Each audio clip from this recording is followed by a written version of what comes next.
What is up, ladies and gentlemen? Welcome back to episode number 58 today of the My Player Career Mode. Now, as you may have seen, there's been no upload for the past couple of days. I decided to take a little bit of a mini break and then, kind of just recharge my batteries. I was also out with my family and stuff, celebrating Christmas and stuff like that. So, of course, I've had a little bit of time preoccupied, I guess you could call it. But I hope you all had a great Christmas. And, of course, hope you got everything you guys wanted for Christmas and all that kind of good stuff. And, of course, we are a few days away from heading into 2018 as well. But we're back for episode number 58 today of the My Player Career Mode. Continuing Ben's journey here at Real Madrid. And, actually, there is a little bit of I guess, an interesting episode today. We've got an El Clasico coming up in today's episode. The first one of the series, or season, sorry. Of course, last year, Barca weren't really relevant within La Liga. And we had some kind of, I guess, weird games against them. And just in general, they had a weird season, did Barca. They didn't start off good. They then picked it up, but then kind of, dropped again. And they ended up finishing in like 4th or 5th place. So they certainly have improved from that this year. So these El Clasicos are going to be more like the old-fashioned ones. First versus second. Whoever wins them will go on to probably win the league. So we'll see how it's going to pan out later on. But this first game against Granada here, Ben nearly had an opening goal for himself. You can see a strike coming off the post there. As he moves to the 45th minute of the game, though, it's a corner ball. Now, as he whips it across towards the middle, it is going to be Casemiro with the header. But he can't find the back of the net. He ends up heading it wide of the post. And as we went into half-time, the score remained 0-0. Granada on the back foot for the majority of this game. In the second half, Ben again, this time using the right-hand side of the pitch, cuts it onto that left foot of his again, looking to try and find something. Chooses to shoot, probably should have crossed it, didn't do in the end. And eventually, it is, I think, Ronaldo, at the left-hand side there with a shot over the top of the crossbar. So, this first game against Granada, it was the first time, I guess, Real Madrid really had to dig deep and try and find something in the game. And you can see Ben goes close, ever so close, in the last 3 minutes of it there with that left foot, heading just inches wide of that bottom corner. I don't think the keeper quite had it covered, but unfortunately for Real Madrid and Ben, they couldn't, I guess, start winning ways here because they ended up with a 0-0 draw. And to credit to Granada, and credit where it's due, Granada's game plan was to try and sit back and stop Real Madrid from doing anything. Because if I show you the match facts in a moment, they didn't even register a shot at all. Not even off target. They didn't register a single shot. So their game plan there was to quite simply have Real Madrid go there and just sit back and try and stop them scoring and get a 0-0 draw. And to be fair to them, they didn't really stop them creating chances. Real Madrid just didn't have their finishing boots on. So it was a 1 point picked up there for Madrid. It's not the greatest way to start off, but it is what it is. And I'm sure they'll bounce back later on in the episode. As now we're back into some England gameplay. Ben, of course, injured for the last 2 World Cup qualifiers. He is back, though, for these ones here. And you can see it is going to be England taking on Belgium at Wembley Stadium. Now, this one is an important game because I consider Belgium to be up there with like the top, 6 nationality teams and certainly one of the ones we're going to have to watch out for in the World Cup. So this is going to be kind of an indication to see how good England actually are because, we've had 2 disappointing competitions now with Ben at the helm. They got into the World Cup and ended up getting knocked out on penalties. And then, they do it again, this time in the European Championships. They got through to the semis. They got knocked out on penalties to Italy there. So for England, they've got a lot of work to do when it comes to the competitions and trying to get through and just improve their penalties. But this could be an indication to see exactly whether or not they can dominate a game against Belgium.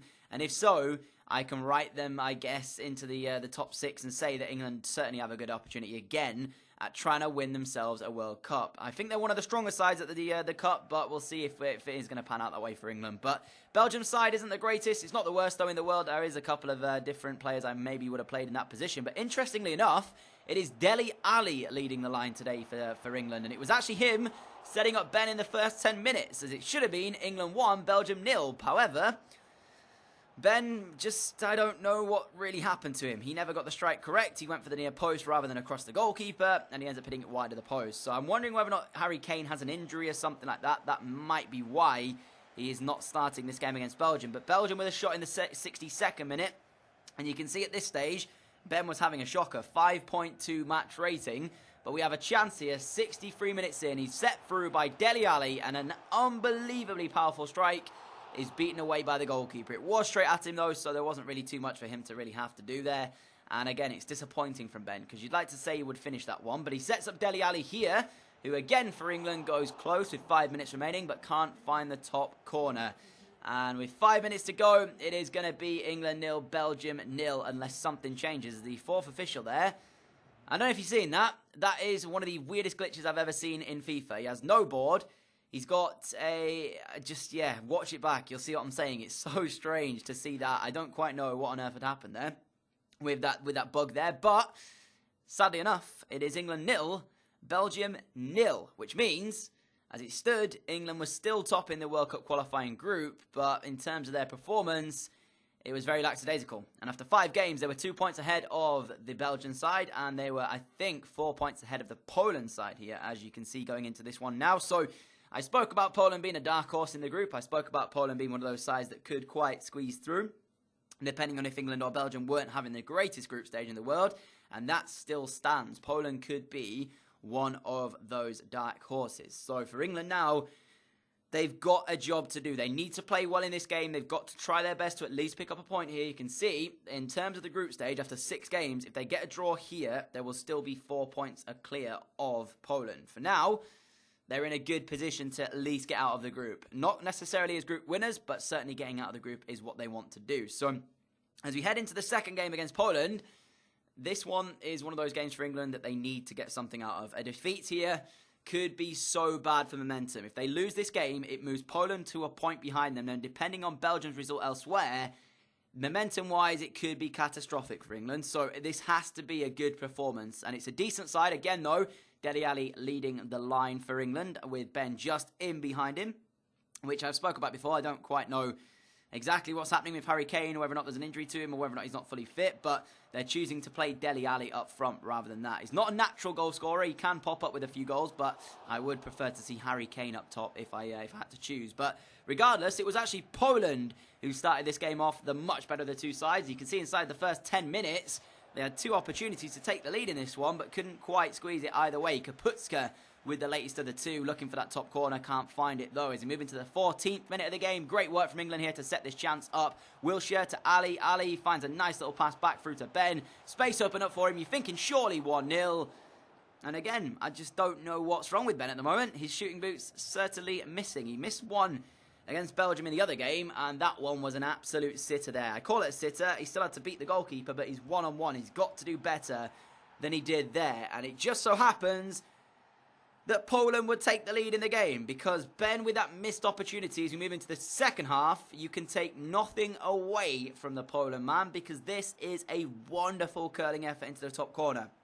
The only downside to this is, as I said, for momentum, with 20 minutes to go, this will put Poland 1 point behind England, and depending on Belgium's result, if they win their game, they will top the group. So England, what are you made of? Because now, 1-0 down in the game, into the 90th minute we go.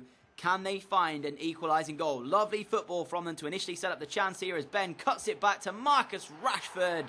And his teammate at Real Madrid ends up making the score 1-1. In fact, I don't even think it's Marcus. So yeah, it is Marcus Rashford. I was about to say, I'm pretty sure it's Rashford, but I could have been wrong. But it's not. It is Marcus Rashford. And on the 90th minute, England have snatched a point here against the Poland side. Now, in terms of the result, in terms of the way they played, you have to say missed chance from Ben was a massive, massive miss. When he's through one-on-one with the goalkeeper, he's got to do better. He has to at least, I would say, put it in the corners, not straight at the goalkeeper. So for that, it was poor, and England should maybe have had a goal. But speaking from a point of view where I look at Poland's game, I would say they were probably the better side in this one, which is, for them, slightly disappointing. To be leading the game and then concede in the 90th minute, it's not nice. And you can see for the Poland boys, they look very disappointed. Ben, you can see, look shattered after the game. I don't particularly know why. Whether or not that was just, physically shattered from having to, work hard for 90 minutes, or whether or not that was just the fact he was disappointed at the result and that's why he shattered. Regardless, it's 1-1 here. It is England avoiding potential embarrassment. I wouldn't really call it embarrassment, but anyways, it means, of course, they still stay 4 points clear of Poland, but depending on the Belgium result, if Belgium won, it's going to make the group very, very tight indeed. So we'll check that out at a later date, but it's a 1-1 draw, and Belgium did not, in fact, win they ended up dropping points themselves against Austria. So it's a weird group stage, this one. Anything is possible in the last 4 games. I just don't know how to call this one. We're going to have to wait and find out later on. But for now, we're moving into the first El Clasico of the season, and this is more like it. You can see, after 11 league games, it is Real Madrid top, FC Barcelona second. They're 4 points behind. Barcelona's here. That is potential for this to move up to 7 points behind Real Madrid after 12 games have been played. So, for Barca, it's about trying not to lose this one. For Real Madrid, it's trying to get themselves in front even more by 7 points. Could you imagine if Real Madrid have a 7-point lead at the top of the table after 12 league games and after the first El Clasico? What a sight that would be. But they've got a massive game on their hands here, of course. It's a revamped Barca side. Barca have improved since last season. So this one's going to be interesting indeed. So we'll see how it's going to pan out, this one, because Barca with their side, Real Madrid with their side. Real Madrid the home side for this one at the Santiago Bernabeu. And as you see in the league table again, it is a very, very close one between these two sides. I'm interested to see exactly what this Barca team looks like because, as I said, it's a revamped one. So we'll check it out in a moment to come. I know they've got a few new signings in there. I think there's a João Mario in the midfield for them. I'm pretty sure Dembele is up front. They got Suarez still. But interestingly enough, when I saw the team play out, Lionel Messi only makes it onto the bench, much like the man that is Ronaldo, who doesn't even make it into the substitutes for Real Madrid today. So, yeah, they've got Kamal Glick, Boateng. It's a very, very strong defence. And in terms of their midfield, it's not the strongest midfield in the world, but their strike force is still pretty good. I'm just a little bit, I don't understand why Messi is on the bench. Why have they got Suarez playing, but not Lionel Messi? I don't know. But regardless, Real Madrid were the first side to create the opportunity. And Ben here, going for accuracy over power, and very nearly makes the score 1-0 to the home side. He's missed a couple of easy chances, I would call it, recently. But there, he was ever so close to giving them the lead. And you can see he steals back the ball here. He's on a yellow card, actually, is Ben. And I can't remember what that was for. I think it was a late challenge on one of the Barca players. But then Marcus Rashford gets sent through by Ben, and he really should at least test the goalkeeper there. He completely mishits it, and it goes wide of the post. And from there, you've got to do better with that one. As we move into the 41st minute, though, Ben on the ball. A little bit of space opened up for him. Ball roll, left-footed strike. That is worthy of winning any El Clasico. This young man is actually something else. Look at this. When you see it from this other angle in a moment, it is inch perfect into the top corner. This is something I love to see. As soon as Ben gets the space, he always looks to try and find a shot. If he can't find it, he'll try and pass. But look how many players are there from Barca. There is 3 players that arguably should be closing him down there, and none of them do. It allows him a little bit too much time and space. He ball rolls it onto that left foot and just unleashes an absolute thunderbolt to the top corner and leaves ter Stegen no chance at all. You'll see it from this angle. Look at this. Ball roll to the left foot, and then inch perfect. You can say Boateng's a little bit unlucky that he doesn't block that, but you can't get it any closer into the top corner than that. And that is why Madrid are leading by a goal to 0. But into the second half we go. Great play from Barcelona's João Mario. Real Madrid this time of the team stepping off him, and he has an effort which he sees come back off of the post for Barca, which nearly was the equaliser, just not quite all there. In the 71st minute, a little bit unlucky for Ben here, I thought, because you can see it is a genuine attempt to win the ball, and when you watch it back in this angle in a moment, you'll see what I'm talking about. The reason I say he's unlucky here is because the contact is minimal. It is very, very minimal here. You'll see it from another angle in a moment. At first, I was like, definite yellow card, second yellow card. He deserves to be sent off. But then watch it from this angle that I'm about to show you. The contact is minimal. There is hardly any there. So on another day, a different referee, it might have been a situation where it wouldn't have been a second yellow card. He's not even touching the man there. It's this bit here now. You'll see he catches his foot there with his knee, and that is why the second yellow was given. But I did feel a little bit harsh on Ben. I felt like on another day, another ref, that possibly wouldn't have been a second yellow card. Let me know what you guys think down in the comments below. But regardless, Barca now playing against 10 men, and they are 1-0 down for the last 17 minutes of this one. Suarez's free kick, though, is very, very close to making the score 1-1. And as you can see, after the full-time whistle had gone, Madrid were the winners out of this game. So they avoided a potential draw here, even after the red card to Ben. He turned hero to villain, I guess you could call it, with the fact of him scoring that screamer and then picking up that red card. But in the end, I guess Barca just didn't have enough in order to get themselves back on level terms here. Messi did actually make an appearance off the bench, but he didn't quite have what it took to get Barca back in this one. So Real Madrid in the first El Clasico of the season are victorious. They come away with a 1-0 win. It is a red card to Ben, though, which means he will miss the next game in La Liga for Real Madrid, which is a disappointing, I guess, aspect. But I wonder if Madrid might, kind of, I guess, appeal against that one because, as I said, the contact there was minimal. So if they appeal against it, maybe it'll get overturned. We'll have to wait and find out. And if it does get overturned, then it's a great news for Real Madrid, although I don't really see it being overturned. We'll see if Madrid do try and appeal it in the next episode. If they do, then Ben will be back and he'll be able to play in the next game. But that is a sensational winning goal, and that's why he is worth every penny that Real Madrid put on him, because that is just unbelievable. That's worthy of winning any game in world football, that one. You can see after the match facts as well, it was actually a fairly even game, to be honest. It wasn't like any team had dominated that one. Both teams were certainly in it, and that's why it was so close. But Real Betis drawing with Athletic Bilbao, of course. Betis actually are doing very well for themselves at the moment. They are sat second, I think, after that one, or maybe even third. But as we end today's episode off, we've got one more game to come for you all, and it is against PSV in the Champions League. Victory here for Madrid will get them through the group into the knockout rounds to try and defend their trophy from last year. So all they've got to do is beat PSV, and they are through the group. And that is something that everybody will be relieved with in Real Madrid, because they need to try and redeem themselves, I guess you could call it.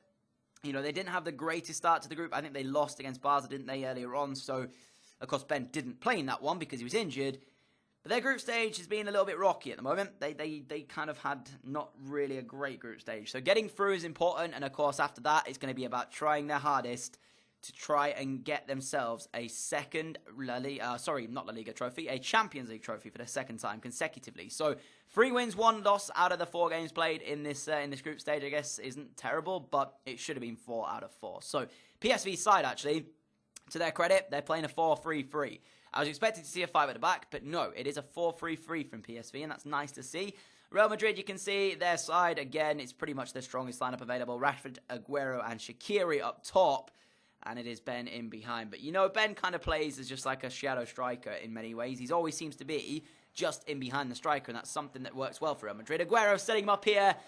And I don't know why that is something that Ben probably needs to get out of his game. Because, in that situation there, 0-0 in the game, he's got through one-on-one. Why is he trying to chip the goalkeeper? I understand for showboating and stuff like that, all he's got to do is finish the ball off. So he tries to chip the goalkeeper, and it ends up coming back off the crossbar and going out. So, yeah, serves him right, I guess you could say, for trying to be showboating and trying to chip the goalkeeper there, because there's absolutely no reason why he didn't need to do that. I don't particularly understand why he actually did that in the first place. And it could have come back, actually, to haunt Real Madrid, because straight from that, 14 minutes in, PSV nearly make the score 1-0 themselves. Straight after Ben's chip miss, they had an opportunity to take the lead, but couldn't quite take it. Now into the 18th minute, Aguero on the ball again, finds Ben. Ben's got Rashford making the run. He stays onside just about and makes absolutely no mistake with the finish whatsoever. That is what Ben should have done for the opening chance, not trying to chip it, and that is why Rashford has given Real Madrid a 1-0 lead here inside 20 minutes. But it is Ben with the assist as well, so he does get the assist credit. He's always involved in some way, shape, or form. I thought at first that Marcus Rashford might have been offside, but you can see he just about holds his run pretty well, and that is why he's through to make the score 1-0. Unfortunately for the goalkeeper, I felt kind of harsh because he did what he had to do. He came out as fast as he possibly could, but it's Rashford keeping his composure, keeping his cool, and he slides it past him to make the score 1-0. So for Madrid, pole position to get out of the group if they hold on to this victory here. There's still 70 minutes to go, and you can bet that PSV might have at least one more opportunity in this game, They did have one earlier on, so there's every chance that they're going to get another one before time is out. As Ben here again, 29 minutes in, it's good play. It's Aguero now, straight to Ben. Ben through. You got to be 2-0. I don't quite know how on earth that is not 2-0. From this angle, you're about to see major credit to the PSV defender. That is a sensational goal line clearance. I don't know how on earth he managed to pull it off, and that time Ben did kind of try at least to shoot instead of, dinking it and trying to chip it, but yeah, world-class defense from him. But when Ben's in this kind of form, he's going to get on the score sheet in one way, shape, or form. It just so happens that he did it in the 37th minute with an unbelievable strike. And again, it's worthy of winning any game. It's very much similar to the one that he scored against Barca, apart from this time it's not exactly in the top corner. But the curl he gets on this one, the keeper stands no chance at all. He's got absolutely no chance there. There's no way Zoet's making that save. And for Ben, he's on the score sheet. He should have been on the score sheet before that. He's had 2 chances before, one hitting the crossbar with a chip, the second one with a goal line clearance. Third chance, third time lucky. He's on the score sheet. It's Real Madrid 2, PSV 0. And as it stands, they are out of the group with 1 game remaining. So for PSV, it's disappointing for them. I felt that they maybe, if they'd have scored that earlier chance they had, maybe they would have been a different story. But for Real Madrid, it's job done. They are through the group, and that means now we'll see whether or not they're going to get a tough draw in the knockout rounds. I'm hoping it's going to be quite a simple draw for them in the first round, but of course, if you're through the group, the chances are that every team from here on out are going to be decent. So there isn't really going to be an easy game, if you could call that one. So, Anderlecht there, you can see 2-1 beating Lyon. You got Dortmund in the other game in the group, 4-0 against Basel, which I think now means that Dortmund technically can still finish second. I think Real Madrid are actually out as group winners after that one. We'll check it out in the next episode. But taking a look at the table before we end today's episode off, guys, it is Madrid still unbeaten, and it is 12 games into it. I asked you all whether or not you thought we could go unbeaten in the season. A few of you guys have said yes. So let's see if Ben can become an invincible. But that is how we're going to end today's episode off. As I said, I hope you had a great Christmas, guys. Apologies for no uploads, but of course I was visiting family and stuff like that. And so I decided to take a mini break, I guess you could call it. We'll be back tomorrow, guys, at 4 p.m. with another episode of the Road to Glory Career Mode. So don't miss it, guys. I will see you all then. Thank you so much for watching. Adios.